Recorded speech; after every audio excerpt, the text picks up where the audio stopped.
Welcome to Inflection Point Podcast, where we cultivate change from the inside out as we ponder the Cairo question. Will Cairo have to protest in his lifetime for the birthright to freely and peacefully exist in the skin in which he was born?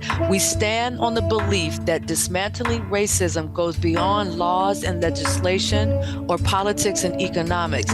Here, anti-racism activation is presented as an inside job where personal transformation and accountability impact social change. So take a seat at the anti-racism activation table with Inflection Point Podcast. Well, hello, Inflection Point Podcast audience, and thank you for tuning in to the newest episode of our show. We are dedicated to the art of listening and authentic conversation. We challenge our audience to listen actively and intentionally for the purpose of critical self-reflection, in-depth perspective taking, personal transformation, and ultimately social impact. So our 2024 theme has explored the art of community conversations in today's climate of systemic and institutional racism, anti-racism activation, equity, diversity, inclusion, book banning, and so many other things. So I am your host, Anita Russell, and here's a quick hello from Mavis and co-hosts, Mavis and Gail. Hi, everybody. I'm Mavis Bauman. Hi, I'm Gail Hunter, and welcome this evening. Excellent. So in this episode, we continue our discussion of the precipice of change. In the past two previous episodes, we discussed James Tellerico, the Texas State Representative and Master of Divinity, who states very clearly that the political divide that we're in right now is not really left versus right, that it's top versus bottom.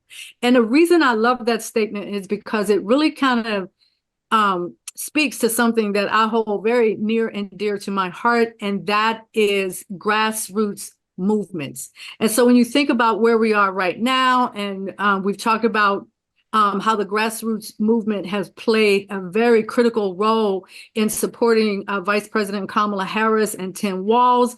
We took a deep dive into some women empowerment topics that were pretty incredible, looking at women empowerment as a function of individual action that is fueled by grassroots movement, prioritization, and democracy, right? We talked about the fact that the status of women is the status of democracy. So I just love these conversations that we've been having. And in this episode, our focus is on the opportunity economy, where everyone has the chance to compete and the chance to succeed.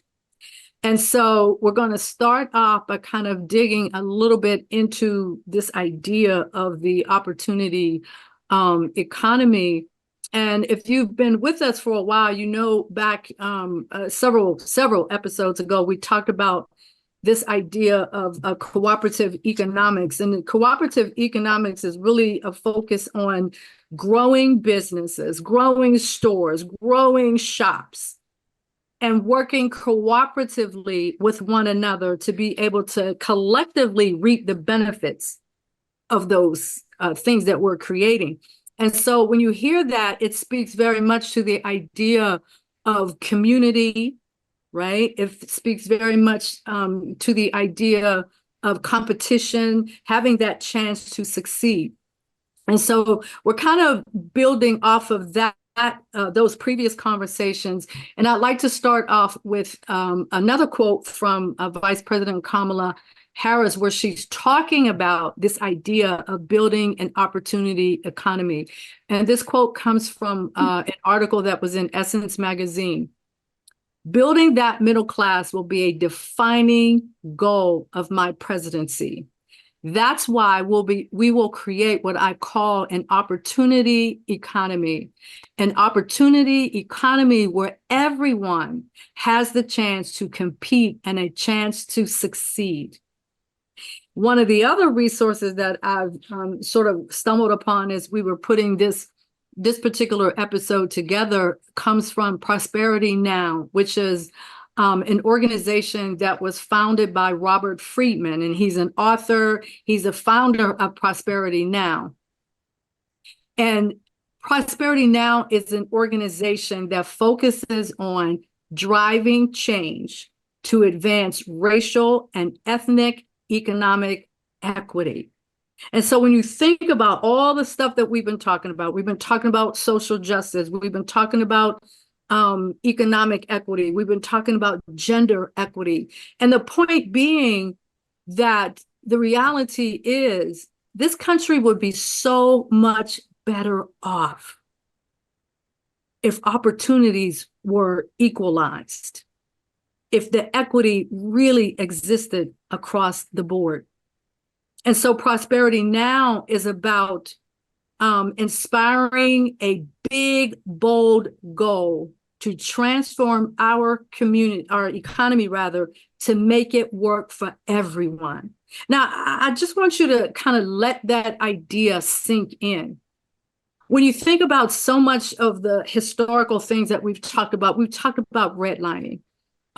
We've talked about social contracts that keeps Black communities out of certain residential areas. We've talked about urban renewal. We've talked about Black Wall Street, all of these different things that really exhibit, number one, the power that we actually have as Black people.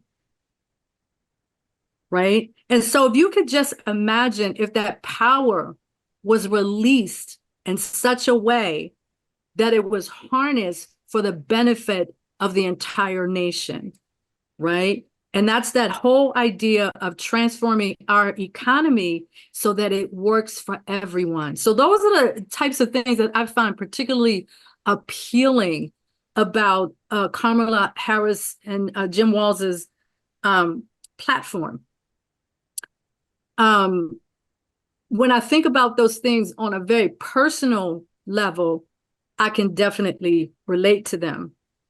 And that's one of the things that I think that I like about Kamala Harris is that her ability when she talks about what she wants to do to empower the middle class, she's coming from a place of her own personal experiences. And so this isn't somebody who just kind of is making this stuff up as she goes along. It's actually things that she has experienced in her own life growing up in the middle class. And she talks about how her mother saved for 10 years to be able to buy a house, right? And so one of the resources that we looked at in putting this episode together is a publication that came out of the Federal Reserve Bank of San Francisco and the Corporation for Enterprise Development. And the title of this publication that came out of that is What It's Worth: Strengthening the Financial Future of Families, Communities, and the Nation. And so here's a quote from that. This book is dedicated to Robert Friedman, who is the author and founder of Prosperity Now, whose unwavering belief in the capacity of every person to create his or her economic future, if given access to the necessary tools and the necessary resources. And this has inspired the growth of a field that is dedicated to expanding economic security and economic opportunity. So just let that all sink in and just think about what the country could look like if everybody was afforded the opportunity to seek those things in which they desire to succeed, but also removing the shackles that prevent so many people, marginalized people, from doing exactly that. And just imagine if those shackles were removed, how much more powerful our economy in general would be if everyone had the opportunity to equitably participate Just imagine what that could look like. And so another thing that I want to share, and this is chapter 2 out of the information that I just talked about from the publication. And in chapter 2, the title of the chapter is Why Financial Well-Being Matters for All: The Economy, the Financial Services System, and the Community. And there's a particular article in chapter 2, which is entitled Race, Place, and Security: Building Equitable Communities of Opportunity. And it's by Angela Glover Blackwell from PolicyLink. And so when I think about that statement, one of the things that is very near and dear to me is this idea of cooperative economics, which is something that I mentioned a little bit earlier. And when I hear and read that material, that's the idea that kind of comes into my mind, this idea of building and maintaining our own, maintaining stores and shops and other businesses that collectively contribute to the overall economy of the entire nation. So all of those talented, creative, inventive people out there who are robbed of these opportunities, it's not just something that hurts them as individuals or hurts them in terms of a particular community. It's also harmful to the entire nation. And it's just amazing to me that there are certain people who cannot see that. And so, Mavis, Gail, your comments on some of the things that I talk about, or some of the things that we shared when we were putting this episode together. You know what I'd like to do is I have some comments, but they kind of lead into my section. So, Gail, if you want to go ahead and comment, I'll save mine for a moment. Oh, okay. And some of the same things could lead into mine, but I think it's important that we all take a look at this, and that, to increase the economic health of the country, we have to address the issues that are causing people to not be able to succeed, to not be able to acquire a home for themselves and be able to pay mortgage and so forth, and have the income that they need. And so I think it's crucial that we all look at finding ways to do that, because it's going to benefit everybody. Absolutely. And that is the whole entire point. This is like an opportunity for the nation to rise up out of, like I mentioned, these shackles, just loosen these shackles from around the neck of the country. And look at what free. Let the talent free. Yeah. Exactly. The talent, the creativity, all of that. Just let it be manifested. It's not a democracy unless all have the same equal, fair opportunities, right? And the help they need in order to succeed. To just have an upper extreme class and a very low class economically, that's not a democracy. Right. Good point. Absolutely. So at this point, I'm actually going to pass the baton over to Mavis, and she's going to talk about how racism impoverishes the whole economy. And you can think about this in terms of the theft of opportunity. Right. Just to comment on what you were just talking about, I would like listeners to just step back a minute and think about the bigger picture of what we're talking about. We're talking about an economy that is the very few have the most of the wealth in this country. And we sort of fight against that by saying we need to have other people have some of that. But that's not what we're talking about. We're not talking about a system where some people win, so some people have to lose. Mm-hmm. We're talking about everybody participating so that they all feed into the economy through their taxes, through their services, through saving on social programs, things that, whatever, food support. If people can go out and work, those programs will decrease in necessity. So when I was, working on this, I thought, what keeps people from participating in the economy? And the first things that came to my mind were their unfair hiring decisions.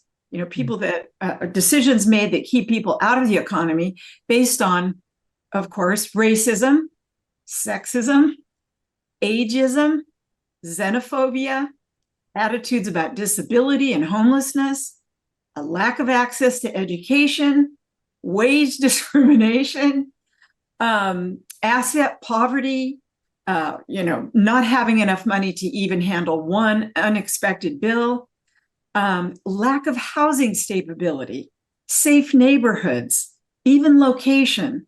I can see someone being discriminated because they live in a part of town that somebody says, oh, that's kind of dicey. Why is that? Mm-hmm. There's all those judgments going on. So we are addressing the systems that cause those things to happen. I think most of us will have fallen into one of those categories, and and our talent has not been brought to bear. So there was a New York Times article by Lisa Cook, and the title is "Racism Impoverishes the Whole Economy." It involves denying people equal opportunities, which diminishes the finances of millions of Americans. That's a lot of people. That's a lot of people. Discrimination inflicts a staggering cost on the entire economy, reducing the wealth and income of millions. Again, the loss of wages of African Americans. This is an example. The loss of wages of African Americans because of President Woodrow Wilson's segregation of the civil service, to the losses suffered by Black and Hispanic students, and because of California's ban on the affirmative action, to the scarcity of Black girls in higher level school and math courses, the scope of the toll continues to grow.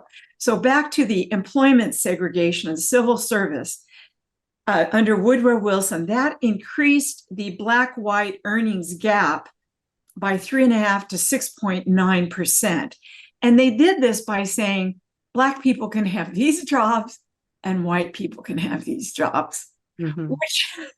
which just kind of blows our minds. So the wealth, the ability to accumulate wealth was split off again, had nothing to do with talent or capabilities, skills, training, anything. Let's see. I thought was fascinating about the patents. There were so many objects invented by Black folks in this country that they might have been patented later, but the actual inventors in most of them did not receive a patent, nor did they receive any income from the patents going forward.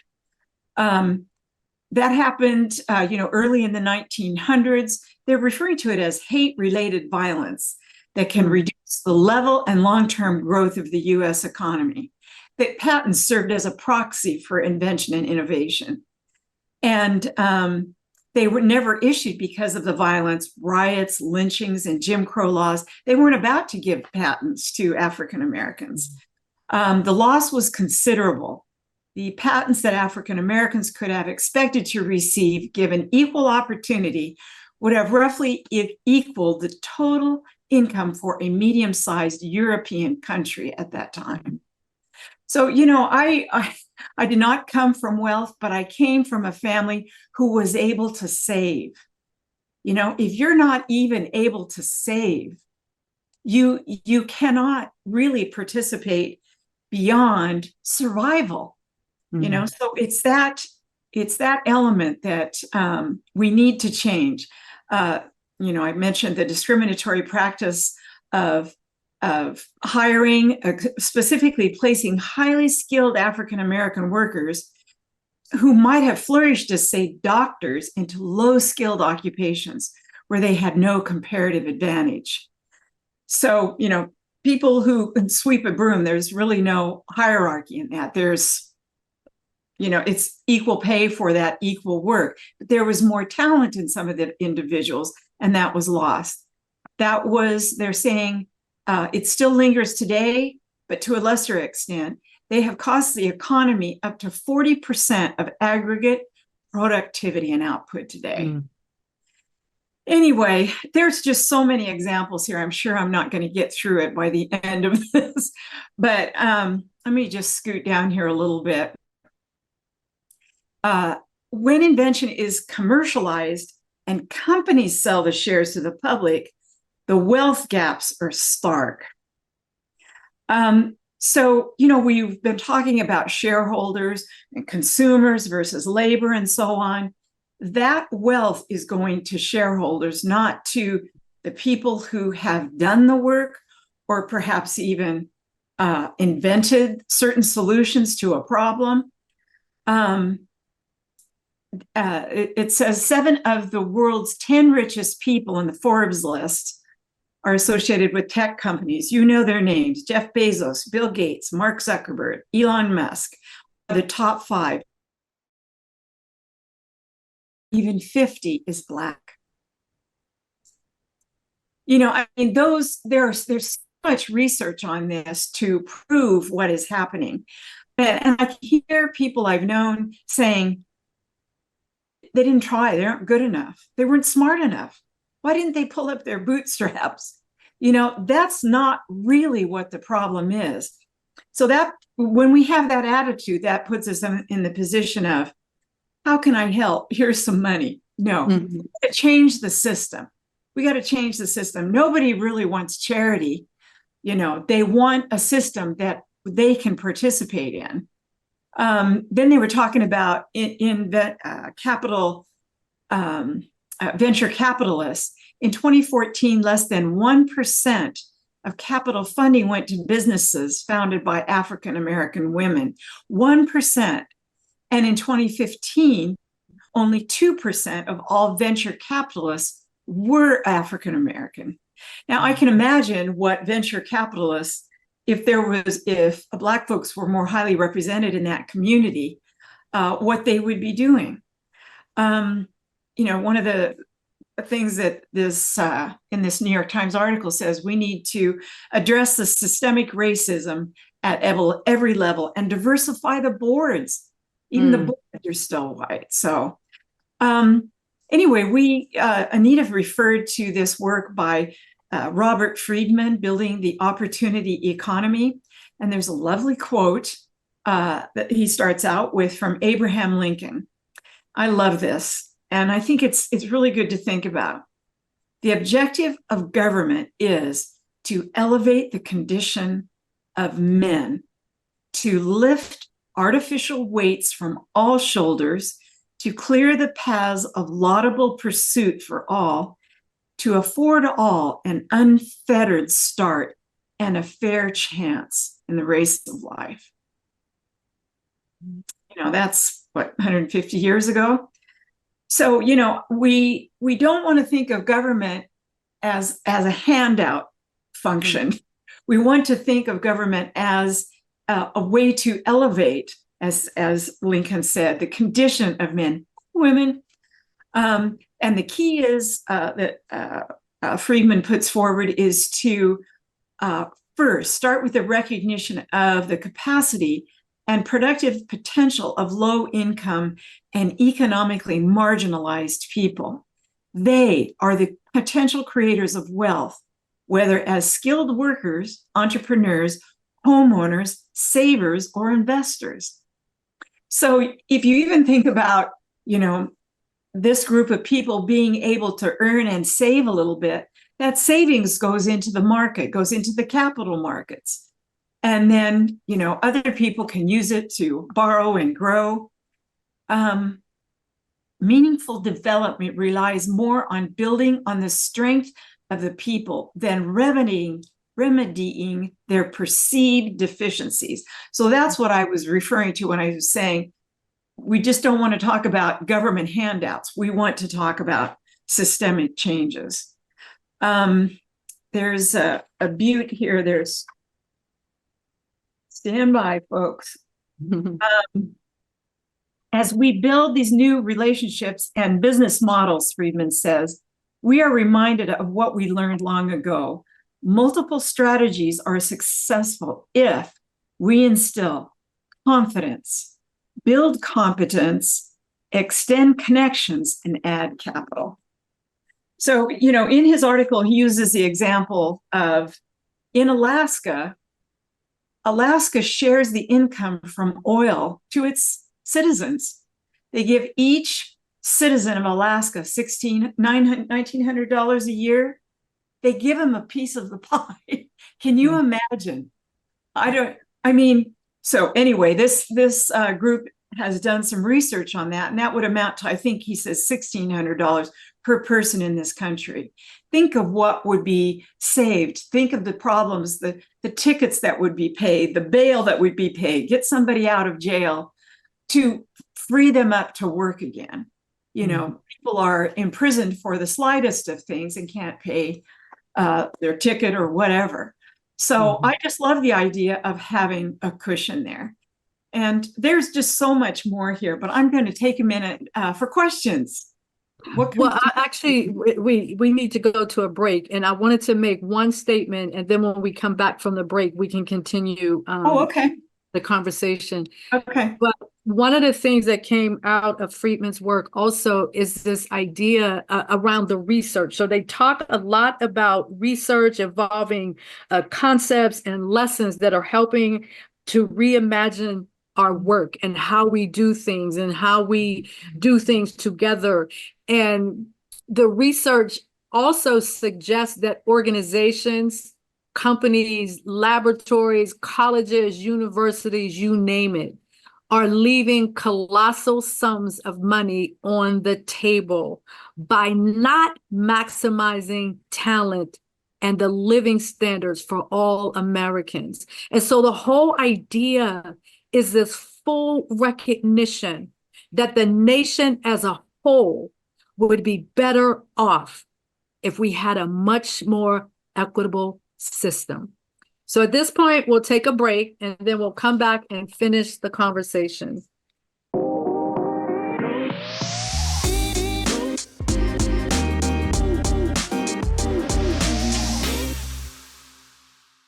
Welcome back to Inflection Point Podcast and our community conversations for 2024. In today's episode, we are discussing opportunity economy, where everyone has a chance to compete and a chance to succeed. So Mavis, I think you had like a point or two that you wanted to finish out, and then we'll pass the baton over to Gail. Sounds good. There was one point that I saw early on that I hadn't realized. This is from the Robert Friedman article again, and this is based on thorough research. Wealth inequality is larger and growing faster than income inequality.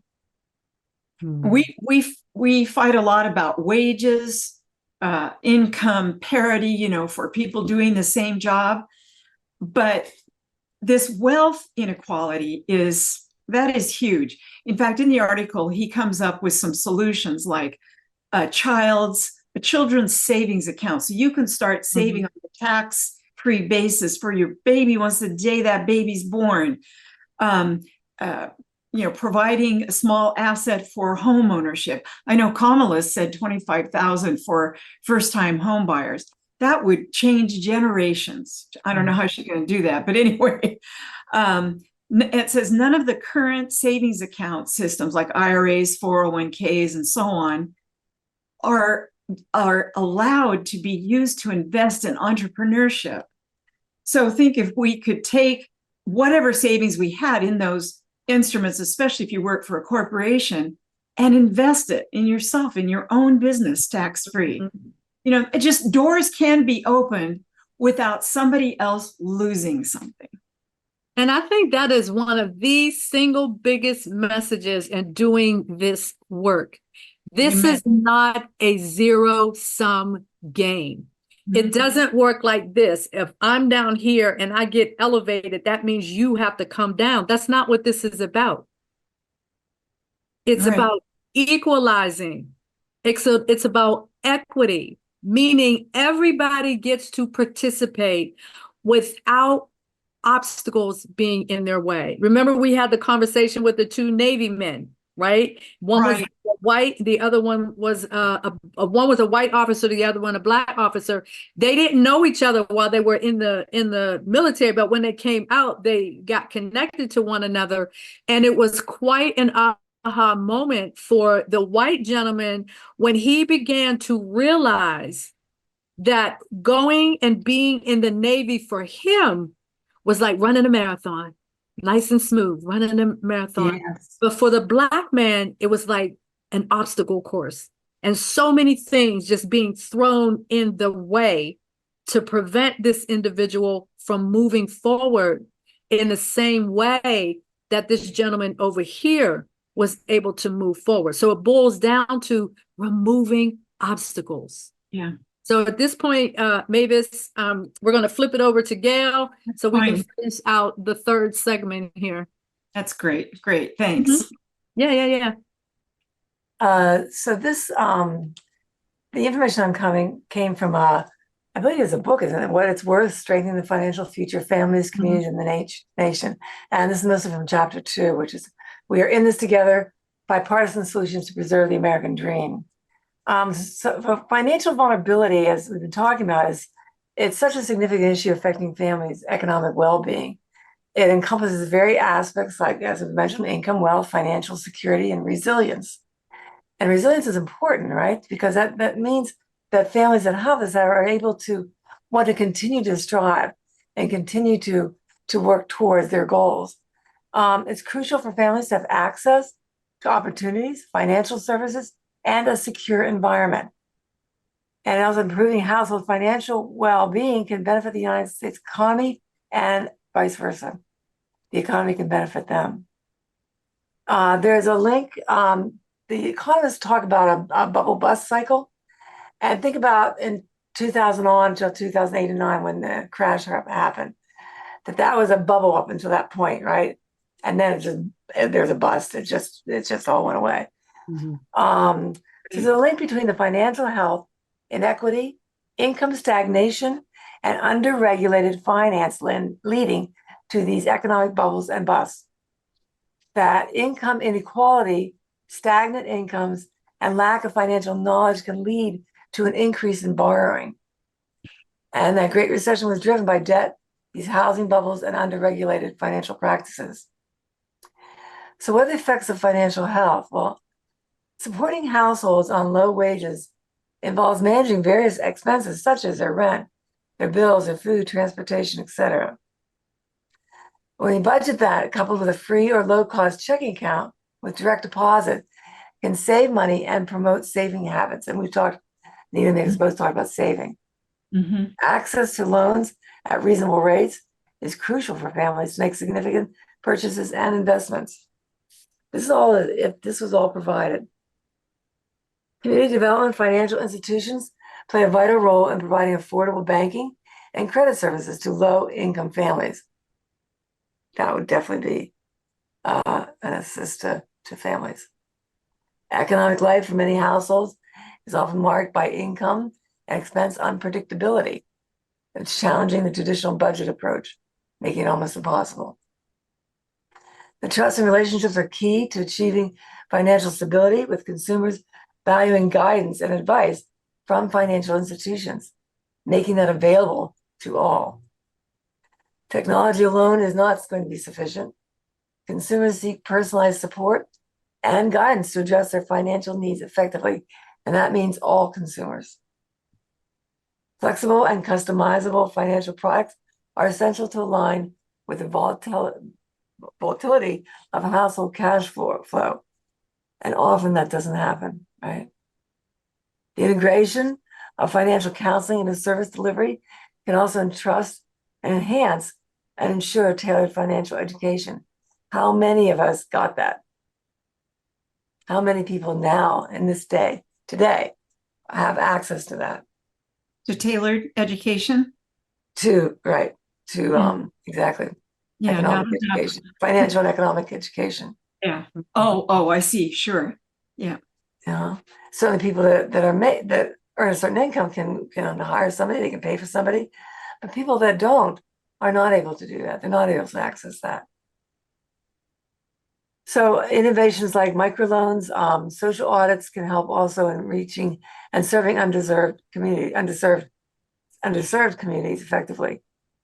And continuous evolution and focus on consumer needs are crucial for community financial institutions to advance the financial well-being of low-income households. Financial health and basic growth model. It suggests that, as we've been talking about, the financial instability in large proportions of households can impact the economic growth and recovery for all. Certain channels, such as financial oversight and income inequality, impact these economic cycles. And policy responses, like reducing leverage and enforcing prudent underwritings, are also needed. And the intervening to support families experiencing financial struggles is also essential for societal, and social progress. We are in this together, bipartisan solutions to preserve the American dream.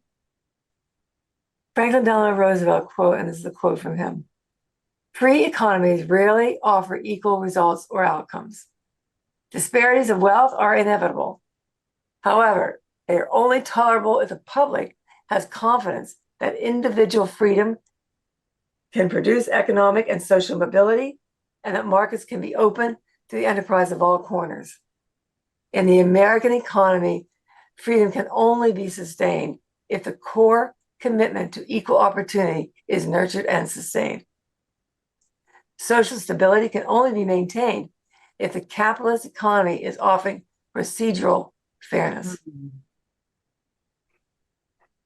So this pursuit of happiness, it presupposes the ability of individuals to have free access to the economy and its rewards. And it is an unfortunate fact that this American dream has not been equally attainable at all. And the complex interplay of race, gender, class, and geography creates economic advantage for some, but it reinforces long-standing barriers for others. Kamala Harris's platform is about the opportunity economy. And she's been talking a great deal about that over the last few weeks.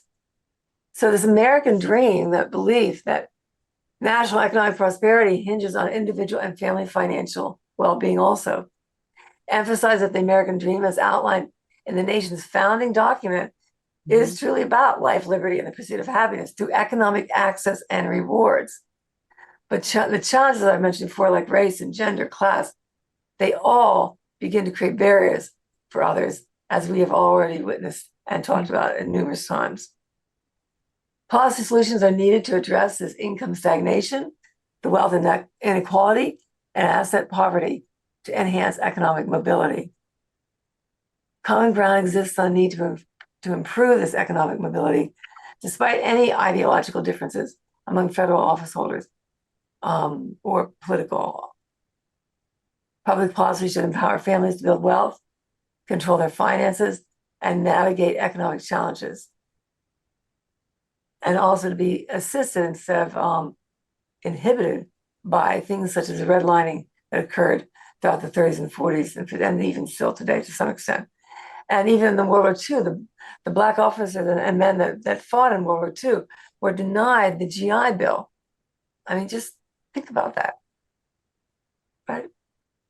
If they had not been, they all would have been able to, possibly if they wanted to go on to college, go on to get an education of some sort or training.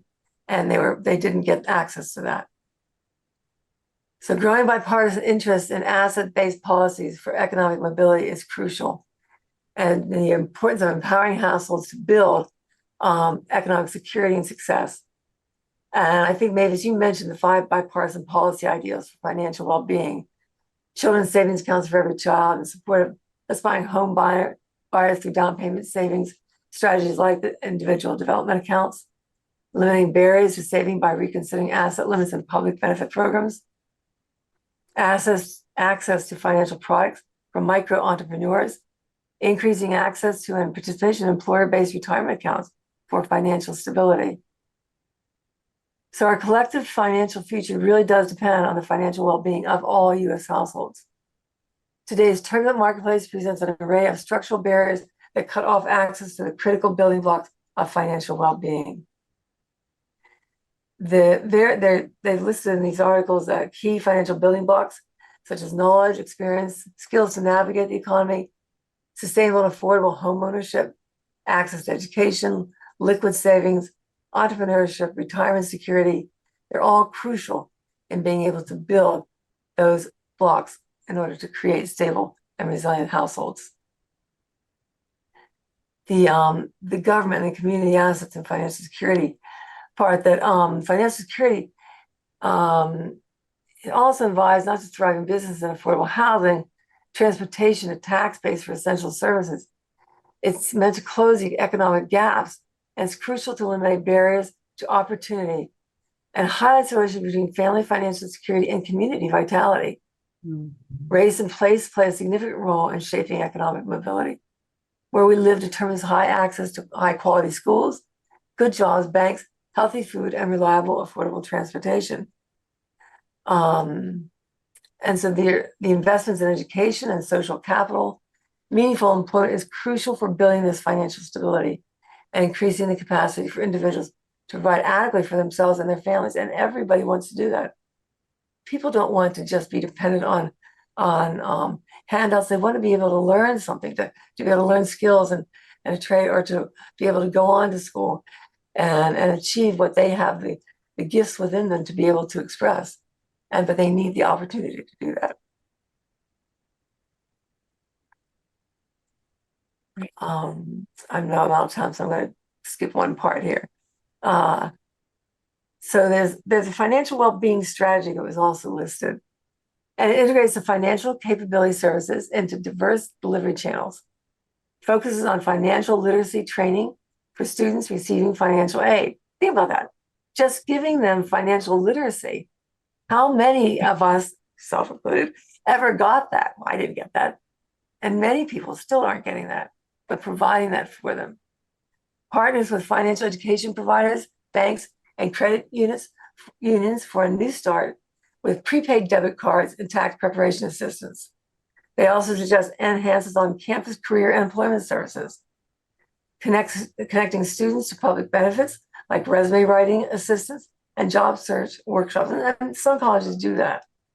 Reconceptualize traditional student services, redefine missions, and change an institution's culture. And so, kind of in conclusion, in order to advocate for an America where financially stable and resilient households play a crucial role in the nation's economic strength, we must have an inclusive economic growth. This is vital for increased economic opportunities and social justice within a capitalist economy. And by embracing these principles, like the dignity of work, asset ownership, and individual worth, we can unite diverse social groups and foster a more civil political dialogue. This policy agenda not only promotes family economic stability, but also offers solutions to economic challenges faced by families, communities, and the nation as a whole. Any questions? I just wanted to mention you were talking about the Great Recession in 2008. Right. How this TED Talk I heard of Heather McGhee, she said that Black families suffered disproportionate loss of equity because of types of loans that were sold to them. Right.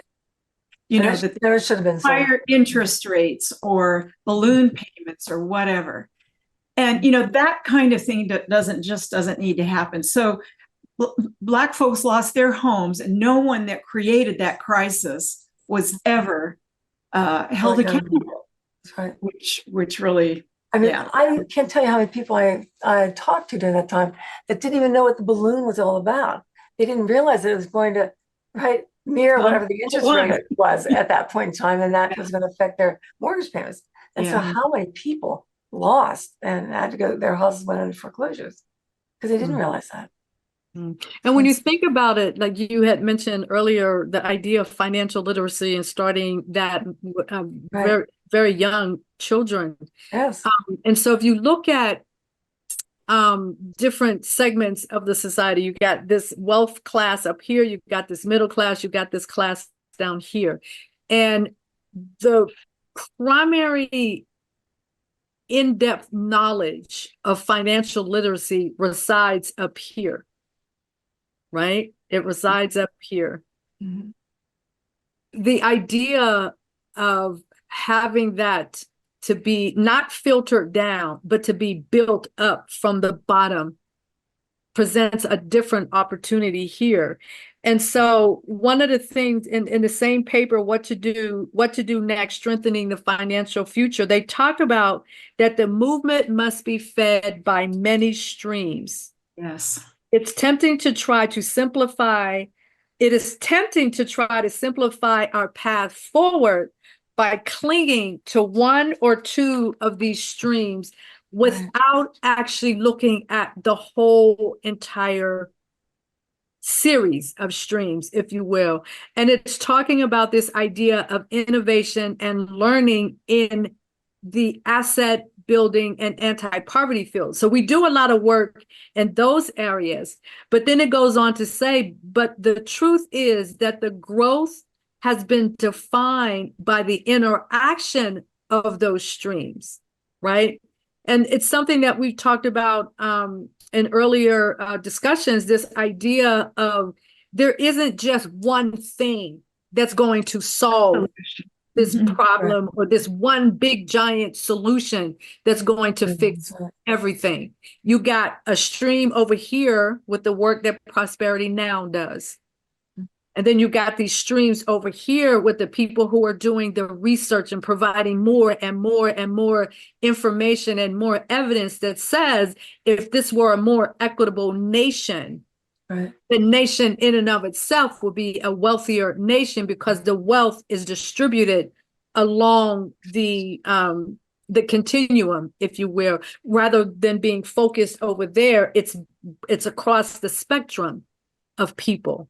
Right. Well, and the top side knows the loopholes. Oh, yeah, absolutely. You know, even if we had fairly good financial literacy at our level, we wouldn't be privy to the loopholes for whatever reason. Anyway, go ahead. Well, because the loopholes weren't created for us. No, we're not, were they? Right. Yeah.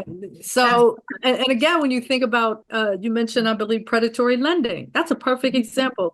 I cannot get a mortgage through normal channels. So I'm, being approached by these individuals over here that are these predatory lending practices. Now, these predatory lending practices, I'm pretty sure Elon Musk doesn't do business that way, or that those predatory lending institutions would even attempt to do business with him. Right? Because it's a completely different scenario that is being created. Right? And it's that different scenario is related and funneled through a particular population of people.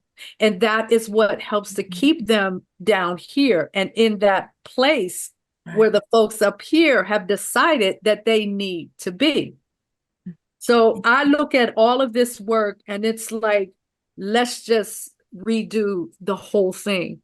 Redo the whole thing. Yes. Redo the whole thing and look at it from the standpoint of what the country could look like if everybody was a contributor.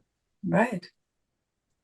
And if we remove those obstacles that prevented people from being contributors, or remove those obstacles that dig the hole deeper and deeper and deeper as certain individuals are attempting to realize the American dream. Right? So again, it's not about zero sum. No. Not at all. No. Not at all. At all. It's not going to take away anything from anyone else. Anyone else. It's going to give everybody. Right. Very important. I wonder how we would participate in our political scene if we knew that the decisions that were made affected what came to us as profit sharing, basically. People would be much more closely tied to the results, to what was happening. I just find that really provocative. What kind of money is the government making, even on bonds? I don't know. There are sources of income, and there's always the talk about, well, we can't do a social program like that. Where are you going to get the money? Well, if I know this is tired, but I'm going to say it again. If there's reason for war, we are set to go anytime. There's that. And what'd you say? Priorities. Priorities. Yeah, right. Right. Exactly. Yeah. So we need to rethink those priorities. Yes. Yeah, there's a lot of rethinking. And I love the fact that in this particular article, it talks about reimagining. Yes. So it's really about this is where we are and this is what we have. But what if this was what we had? What if this was where we were? Or even what if there were more people who wanted this as opposed to this? Well, it's like that pursuit of happiness thing for all people, right? Absolutely. Not which is what it was written towards before, but for everyone. And everyone was motivated to do that because it was inclusive. And come on, there'd be less crime, there would be less human suffering, less homelessness, less a whole host of things that people are complaining about now. Exactly. Yeah. So at this point, we are almost completely out of time. And I'd just like to kind of reiterate some of the final thoughts that we've mentioned in some of the previous episodes on this particular topic, and the idea of thinking about moving forward. And I believe that thinking about moving forward is something that each individual person has to do. So I always look at this from the standpoint of cultivating that change by beginning with what am I going to change about myself, right? Yeah. And so the question that I want to pose to our audience is, where do you go from here? Having been exposed to this type of information, where do you go? And so our calls to action have been two things: stay woke and be prepared to vote. And woke being an acronym for well-informed, open-minded, kind, and empathetic. And then the word vote is also an acronym for voices organized to empower. And I think that really speaks to where we are with this grassroots activity that is happening right now. And so I'd like to leave our audience with this final quote, and this is actually from Robert Friedman, the gentleman that we've been referencing quite a bit in this talk. The current economic system and structure that uphold are exclusionary by design, and that setup has left too many individuals, families, and communities behind. The widening wealth gap in our country is leading us into a deeper state of crisis each day. If we are honest about the state and outlook of most American households, most of us will acknowledge that at this point, we need more than an intervention. We need a transformation. And again, relating all of this back to what this show is rooted in, and that is the Cairo question.